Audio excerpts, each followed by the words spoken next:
Hello everyone, Morday back with another BG Blitz video. Today I'm going to be talking about the Arathi Basin map, which is one of my favorite maps in the whole game. Go over some of the changes, some of the differences in how it plays compared to normal RBGs, and some of the strategies and stuff you can use as well. So the first thing you need to know about Arathi Basin is it has 5 capturable nodes: ST, which is stables, lumber mill, gold mines, blacksmith, and farm.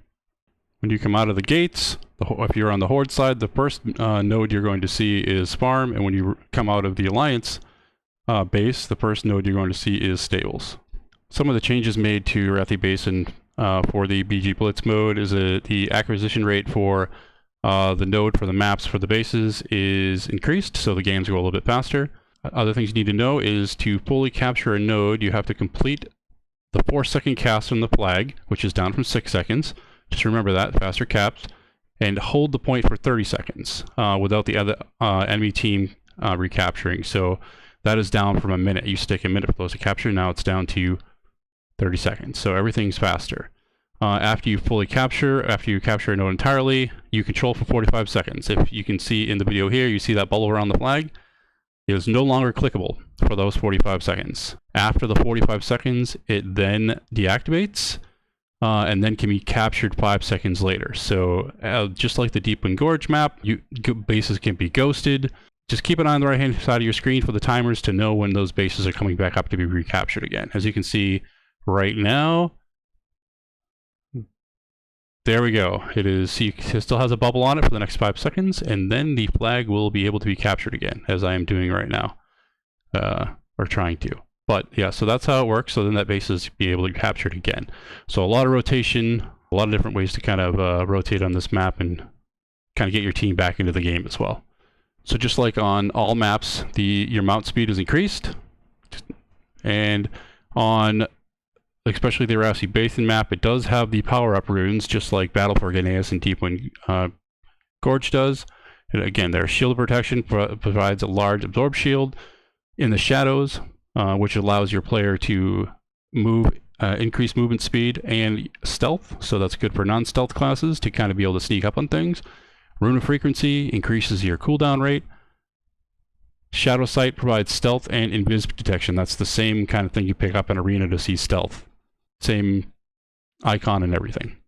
So as far as I gathered from the point increase, the increased acquisition rate, the ones I can confirm is one base is 7 points, 2 bases is 10 points, 3 bases is 13 points, and I never actually saw 4 bases at once. I barely saw 3 bases at once, but 4 bases at once I'm going to assume is 16 points based off of the way I saw it kind of increasing. But those are pretty big increases.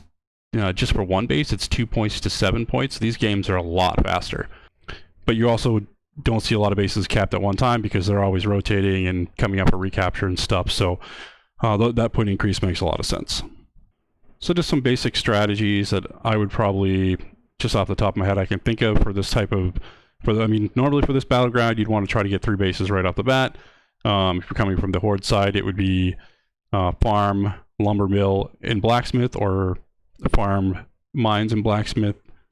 Or from the Alliance side, it would be stables, mines, blacksmith, or stables, lumber mill, blacksmith. But one of the things, again, with the ghosting that happens, or with the way these maps are controlled, and they're always coming up for recapture and stuff, bases are not going to be, like, if a 4 cap is going to be extremely hard to do unless you just farming the other team in the graveyard, or 5 cap, for that matter, is going to be almost impossible to be doing, just because of how these bases rotate all the time. Again, I barely saw 3 bases at once in the games I did.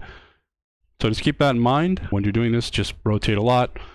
Know which nodes are coming up for recapture. Stealth class is going to be important. Again, just being able to break off and go to nodes that are coming up for recapture that are no longer controlled by anyone. So Arathi Basin is by far one of my favorite maps, that along with Warsong Gulch. I have more tunes than I want to admit, exalted with the reputations for this battleground. It's well over 10 by now, I think. So I do it a lot. I've always enjoyed it. But yeah, this is an extremely fast map. You have to keep you on your toes with the bases rotating all the time. It's smaller than DEEPWIND Gorge too, so the bases are easier to get to. So unlike the normal RBG map, or even just the normal BG in general, There's not really a set strategy, I guess, to how to win this. I mean, you could have some, but they could just be foiled so easily by different things happening throughout the match and the way the bases become uncontrolled again. Just so many ways to kind of swing the match back in your favor. Stealth classes, again, will play a huge role in being able to get off and get to those bases that become uncontrolled for 1v1 situations. Make sure you're picking up the buffs. The stealth buff for non-stealth classes is going to be huge, that may be able to take a base on your own. The shield, if you're actually sitting bases, then make sure you're picking up that shadow sight buff so you can see any stealth classes that may be coming in to try to take that map node from you when it becomes uncontrolled again. I'm not sure, again, if sitting, just like I talked about in the Deepwind Gorge map, if sitting is going to be the best option. I think just ghosting as soon as that you have control of that node is the best way to go. Just kind of keep an eye out for which nodes are coming uncaptured again, so maybe you can kind of rotate to those as that's happening. Just keep as many nodes in your favor at all times as you can. I think is going to be the best way to kind of go about this. Again, really fun map. Enjoyed it a lot. Really fast compared to the other versions, which I also enjoy a lot. Just going to be really quick games. So this is going to be the final video I have on the Battleground Blitz maps and how they're changes for now. I didn't actually get to do Warsong Gulch or Twin Peaks because apparently there wasn't enough tanks queuing that I ever got a match in the number of games I actually got to do. So I didn't get to see those and how they played out. Maybe I'll be able to get one in before it comes off the PTR. We've tried a couple times to get some games going without luck. But I'll definitely, as soon as I get to play it on when it goes live, I'll put some videos up for those to kind of go over the changes and how it feels, and so you can kind of see how that plays out. It's not going to be terribly different. I know those maps are mostly just flag carriers take more damage, but we'll see how they play out. As always, like, subscribe. I'm going to keep trying to do more and more of these types of videos. I hope you find them helpful in some ways. Again, not the best at doing this. I just started, but I'm learning and I'm having a lot of fun. I love BGs, and I'm really glad this mode is coming into the game. So hope to see you in the next one. Thanks.